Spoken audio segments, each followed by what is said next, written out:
I used to buy into a lot of the self-help hype, especially when I was younger. Hustle harder, sleep less, manifest more, grind now and live later. And for a while, it seemed to work until it breaks you. If you're over 40 and you're still trying to fit in long 2-hour morning routines, 20-step morning checklists, or you're trying to optimize your way out of burnout, you may not be on the road to building a better life. You might instead be running from the one you already have. You see, a lot of the self-help world these days is built for clicks and not actually built for your nervous system. And if you're over 40, the wrong advice isn't just unhelpful, it can actually be really dangerous. So in this video, I'm going to walk you through 3 toxic self-help ideas that, if you're not super careful, can silently ruin your health, happiness, purpose, and joy. And I want to share with you what I believe actually works instead. So the first idea that I think is really toxic is the idea that you are broken. Now, what do I mean by that? Well, here's the thing. If you're constantly having to change yourself to improve things in your life, to get to some mythical place in the future, it's kind of predicated on the belief that you're broken. You're not okay right now. But if you do A, B, and C, you will become okay. Now, look, I'm part of this self-help world, okay? I think it is really good to see what we can do in our lives to improve ourselves. But we have to get the balance right between healthy striving and obsessive self-improvement. This constant idea that we're being fed that we're not enough, that actually the way we're living right now is not okay, that we have to change things in order to be okay, that's a really problematic idea because you never actually arrive, right? You keep doing what you're doing, but there's always something else you could be doing. So you live in a state of constant dissatisfaction. Even if you achieve the goals that you one day thought you wanted to, you're still not happy because you've been trained to think there's something better out there that you never actually get there. I've seen this over and over again in my practice with patients. Let's take weight loss, for example, okay? I've been a medical doctor for 25 years. I've seen tens of thousands of patients. And of course, one of the common things patients would come in for help with was weight loss. And I saw an interesting pattern. A lot of the time, the motivation for losing weight was this idea that I'm not enough, okay? I'm not enough in who I am. When I lose weight and get to this particular milestone that I think I need to achieve, my life will be okay. But the problem is that I saw time and time again, it never would. Because even when people got to their desired weight, because the underlying drive behind it was that I'm not enough, at some point in the future, I will be enough, the old patterns came straight back. Often the weight that they lost, they would put back on again. It was this yo-yo cycle. And you may not be watching this video because you want weight loss, but you might be watching it because you want to improve your life. But the same principle applies, okay? I would ask you, when it comes to your self-improvement, you want to know, what is your motivation? Okay, why do you want to improve yourself? Is it because you accept yourself for who you are and you think, yeah, I accept who I am and the choices I've made up to this point, and I want to change these few things in my life? Or is the motivation fear? Is the motivation one where I'm not enough? I'm not good enough. People don't accept me. Is it guilt? Is it shame? Because these are toxic drivers for change. They will drive you to make change. And in the short term, it can work, but it often doesn't last in the long term. Okay? So this is a really big question that anyone who wants to improve their lives needs to ask themselves.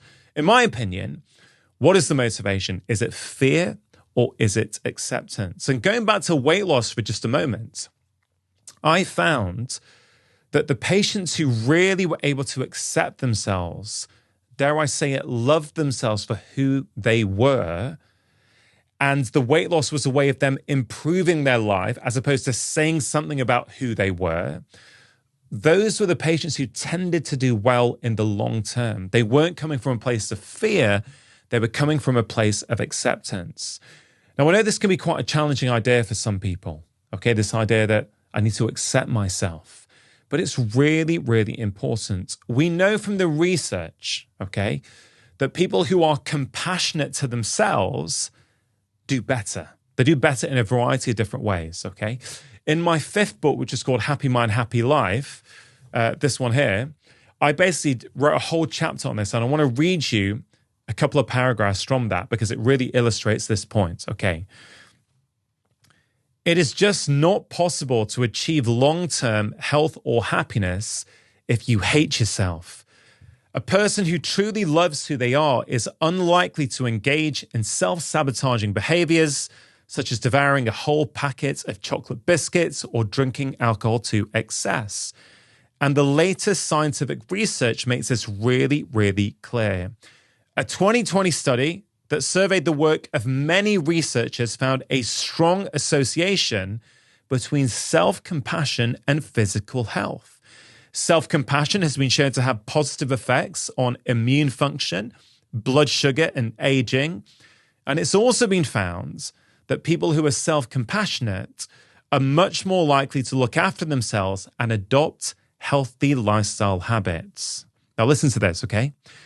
People who write themselves a self-compassionate letter every day for 7 days are happier even 3 months later. In short, the links between self-compassion, health, and happiness are overwhelming. How compassionate are you to yourself? Okay, it's a term that a lot of us struggle with. Here in the UK, I mean, trying to tell people that you're compassionate to yourself and that you love yourself is not really the cultural norm here. Okay, and I think it's a massive problem. That big question is the one you have to ask yourself. What is behind my desire to change my life? Is it fear or acceptance? Now, I've fallen into this trap before for years, okay? I felt that I wasn't good enough in who I was, that if I did this, if I achieved that, if I got my fitness up to this level, it would say something about who I was. But nothing I did seemed to last. And that kind of thinking leads to a black and white approach to life. Okay, I'll give you an example from my own life. I love meditation, but I've had a complex relationship with meditation for years. So I would say maybe 10 years ago, the way I would approach meditation was this. I'd read the scientific studies and I would see, yes, meditation can help me. It's good for focus, mood, concentration. It can help you with your sleep. And on January the 1st, I would say to myself, right, this is the year where I'm going to nail meditation. And I'd set the bar really high. I'd say I've got to do 20 minutes every day. And you know what? I would for 2 or 3 weeks. I'd get up, start off 20 minutes, real discipline. And then what would often happen is after 3 weeks, probably even after 2 weeks, I'd miss a day. Because, you know, sometimes life is busy or something happens with children or family that you don't expect. I'd miss a day and then I'd beat myself up in my head. Like, it's kind of crazy to even think about it now, but I would actually say stuff like, you're such a loser. You said you were going to do it this year and you couldn't do it, could you? You couldn't do it last year. You couldn't do it this year, right? So what's going on there? This is a toxic inner voice. This is a belief that I'm not enough in who I am and that my meditation practice says something about who I am. And that's why meditation never used to last for me. I'd do it for a few weeks, I'd fall off. I'd re-get the motivation, I'd do it for a few weeks, I'd then fall off. Over the past few years, I've changed the relationship I have with myself. If you feel wired but tired, like your brain's foggy, your focus is gone, and your energy crashes for no reason, it's not your fault.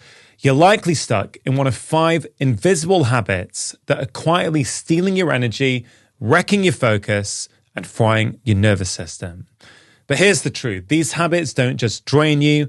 They also rewire your brain to stay exhausted. And most people never spot them until it's too late. That's why I created this free guide, 5 hidden habits killing your energy and focus. Fix it today. Scan the QR codes and grab it now. Inside, you'll uncover the number one habit that blocks your brain from fully waking up, a 30-second pattern breaker I've used with many of my patients, and exactly what to do today to switch your brain back on. It's short, it's powerful, and it works. Click the first link in the description or scan the QR codes and grab it now, because if you don't fix what's draining you, it will become who you are. Truly, I'm very compassionate to myself these days. And honestly, I know some people don't like to hear this, but I can honestly say hand on heart that I love myself. I like who I am. That's not narcissistic in any way at all. It's just I really have learned to value myself and my qualities over the past few years. So now I have a fantastic relationship with meditation. It is something I do on most days, but not every day. When I miss a day, I won't beat myself up anymore. I'll just say, oh, wow, you missed a day and you weren't as present throughout the day. You're a bit reactive later on. You weren't as patient as you could be. Actually, you know what? Tomorrow I'm going to get back on the horse. It's a very, very different relationship. So this key point here, this key idea that I think can be quite toxic in the self-help world is that you're broken, you're not enough in who you are, and the only way you can become enough is by changing yourself. Now, I want to make something really clear. I am not against self-help. It's perfectly fine and very, very helpful to identify certain areas of our life that we want to change things in. Okay, there's something wrong with that.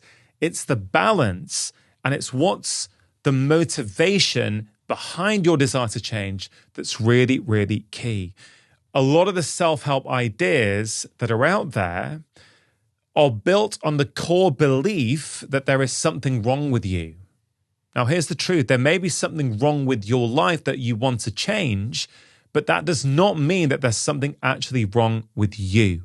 There's a big, big difference. So what can you do about this? If you feel that actually that's a trap that you've fallen into in the past, like I honestly have on multiple occasions, one of the best ways to get yourself out of that is with the practice of gratitude, but not necessarily gratitudes for the things in the world around you.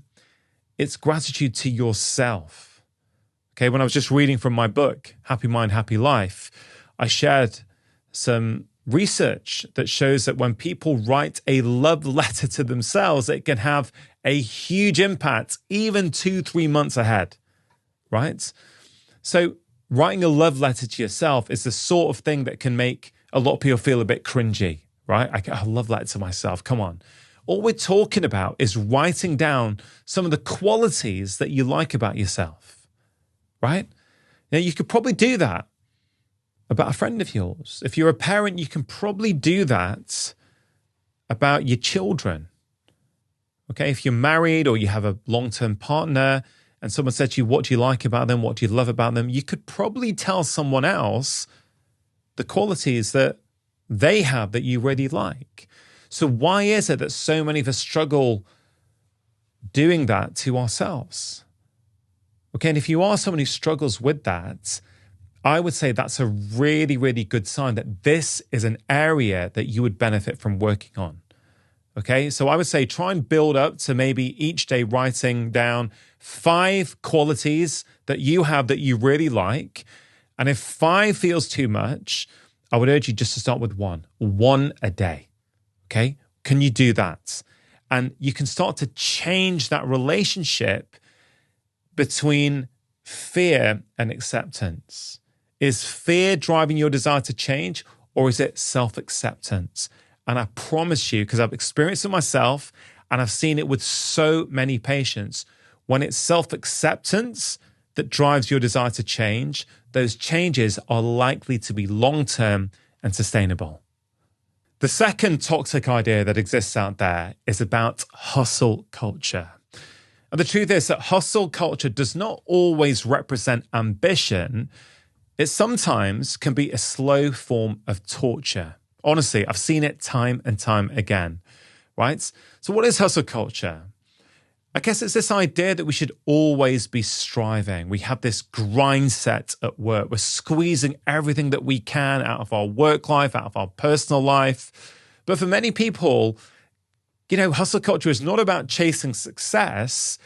It's actually running away from stillness.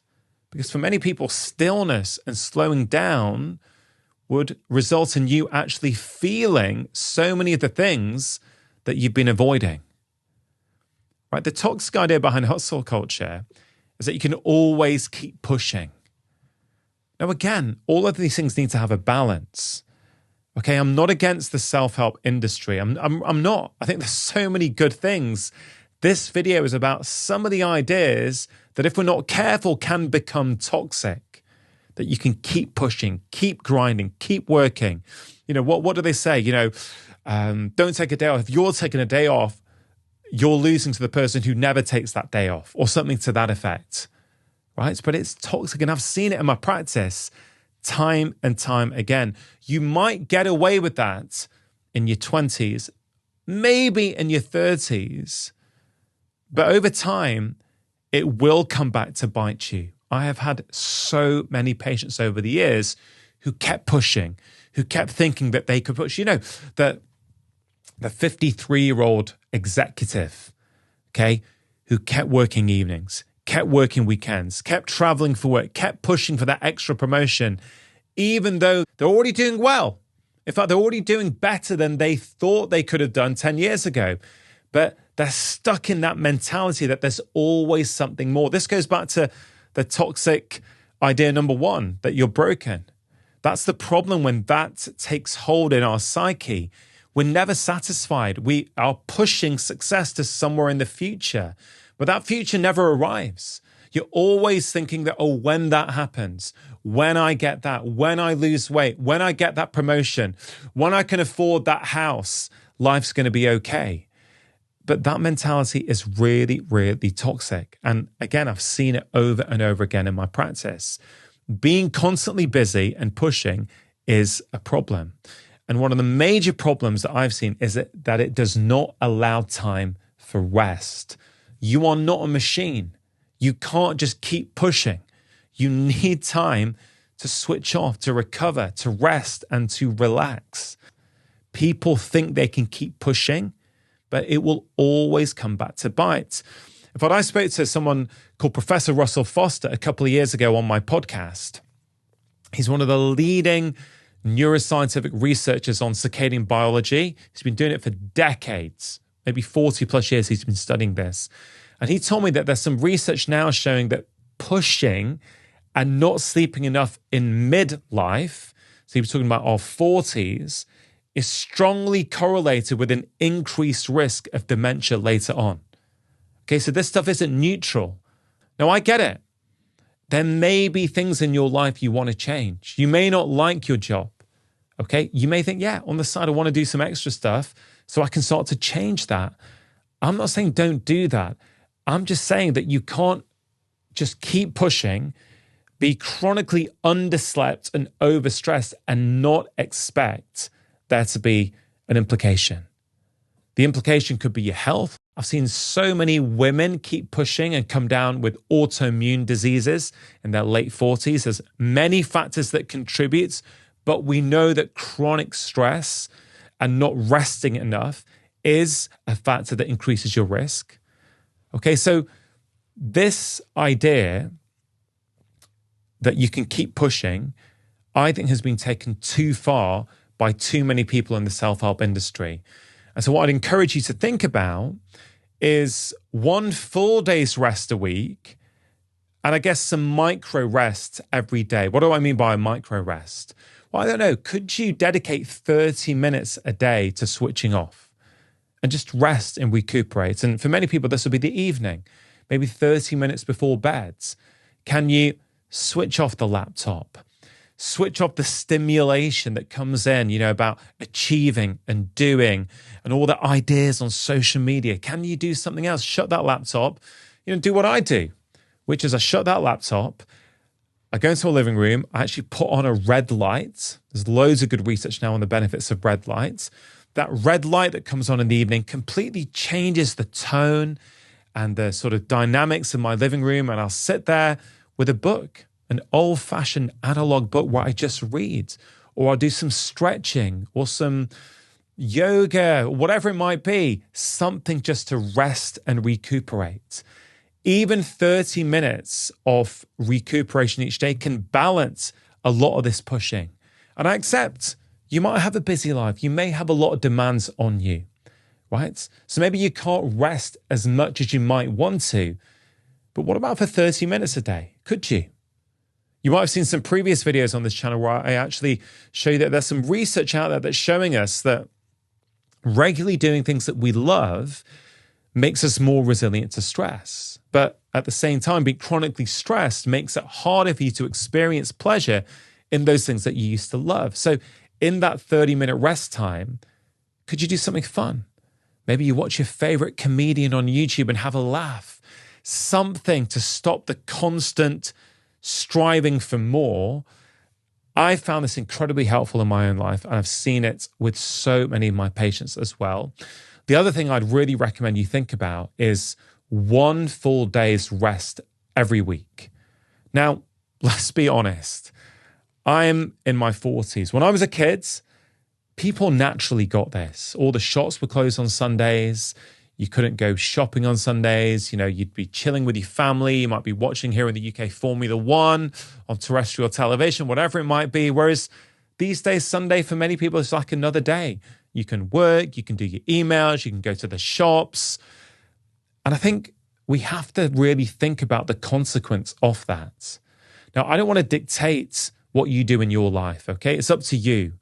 My whole approach with my patients and here on YouTube is to share ideas. Share ideas that I hope you find helpful. If you do, you can think about utilizing them in your life. If you don't think it's going to work for you and you don't want to, I'm completely okay with that as well. Okay, it's not my job to tell anyone else how they should be living their life. But what I can share with you is that those patients of mine who take one full day off a week, so there's a tendency, isn't there, these days, to just do a quick hour on Sundays, just clear up some of those work emails, whatever it might be. I fall into this trap in the past, and I really try and lock in that one day a week where I just switch off. I'm not thinking about work, hanging out with my family, I'm going for walks in nature, and I find that that one day means that I get so much more out of the following week when it arrives. Okay, so the toxic idea here is this idea that you can keep pushing and grinding. Hustle culture, if taken to an extreme, can become really toxic. And what I'd love for you to consider is, can you have 30 minutes of rest each day to help you recover during the week, and one full day's rest at least once a week? The third idea in the self-help world that I think sometimes can become toxic are the content we consume around routines, and in particular, extreme routines. Extreme routines are often control disguised as growth. And the truth is, if your routines run your life more than your values do, it's probably not self-help. It's actually self-avoidance. Routine should enhance your life, not control your life. Okay, so let's take morning routines. Okay, now I'm a fan of morning routines, okay? Just to be clear. And the truth is, we all have routines. We all have a morning routine, whether we think we do or not. There's a difference between getting up and meditating and doing some breath work and drinking your coffee in silence, to waking up and scrolling TikTok and starting to get agitated by what you see on social media. These are both routines. They're both things that you do every morning, but both of them are likely to have a different consequence. Now, sometimes what happens in the self-help world is that we hear about elaborate, complicated 2-hour morning routines. Now, first of all, if you have the time to do a 2-hour morning routine, I ain't criticizing. I'm like, good for you. I'm delighted for you that you have that time and space in your life to devote 2 hours to yourself. But a lot of people don't, right? So if you don't have that time in your life, which is most people, The problem can be that we look at that person sharing their 2-hour routine and we feel that we're inferior. We feel, well, how am I ever going to sort my life out when I can't do what they're doing? They're getting up, they're doing 20 minutes of mobility, they're stretching, they're saunaing, cold plunging, then they're getting their red light therapy in, then they're reading, then they're journaling. All of those things are fantastic. And honestly, if I could do all those things first in the morning, I would love to. But with my job, with my responsibilities, with my wife, with my 2 kids, that's unlikely to be something that I can fit in at this particular moment in time. Maybe in the future I can, but I can't at the moment. And that's okay. So I just want to reinforce this idea that be careful who you're comparing yourself to. And I include myself in that, right? You're watching at the moment a video from me. I'm sharing with you certain things that I feel can be helpful for you. I can perhaps share what I do every morning, but that doesn't mean you should do it every morning because you're not me. There are many things about my life that you don't know, right? The pressures that I might be under or the pressures that I'm not under relative to you. And I mentioned this in a previous video a couple of weeks ago, this idea that when you compare yourself to someone online, it's a fundamentally unfair comparison because you don't know every aspect of that person online. You don't know the cost. That influencer, say you're following, who shares their 2-hour routine, and I'm not criticizing the influencer for doing it, good for them, but you don't know the cost that they're paying in order to do that. And I don't mean financial cost. I mean the time cost. What are they not doing by doing that 2-hour routine? Okay, maybe, just maybe, they do have a partner and they do have children. And maybe the cost of them doing that is that they're not properly nourishing their relationships. The point is that listen to these influencers if you want, watch the videos, but then you've got to put it through your own filter and figure out, will this work for me? Does this fit into my life? What can I learn from that person that is relevant for me in the context of my current life? And I see a lot of people falling into this trap in the self-help world. They think that the routine, the extreme routine they see or they read about or they watch a video about is something that they have to do. And they beat themselves up when they're not doing it. And they fall into the trap that was toxic self-help idea number 1, that you're broken. Yeah, I'm broken. I can't, how can I possibly do well in my life when I can't do their routine?